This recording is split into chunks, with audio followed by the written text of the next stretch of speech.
जय हिंद विद्यार्थी मित्रांनो, बघा प्रश्न असा आहे की एका प्राणी संग्रहालयामध्ये मोर व हरिण यांची एकूण संख्या 50 आहे व त्यांच्या पायांची एकूण संख्या 144 आहे.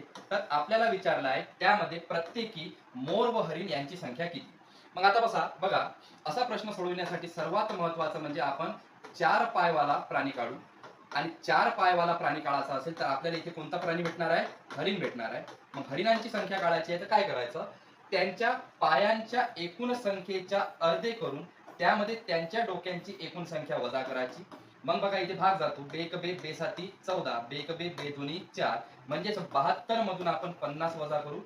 याचा अर्थ आपल्याला 22 भेटणार आहे संख्या कुणांची? हरिणांची. आता बघा प्रश्न पूर्ण सोडवण्याचं काम नाही आहे.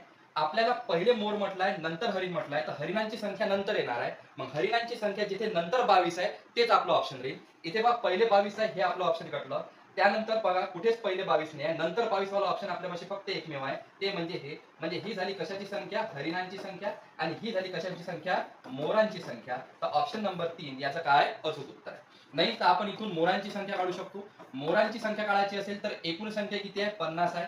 त्यामधून हरिण किती आहे? 22 आहे. मग 50 मधून 22 गेले किती राहतात? 28 राहतात. म्हणजेच 28 झाले मोर आणि 22 झाले हरिण. ठीक आहे मित्रांनो.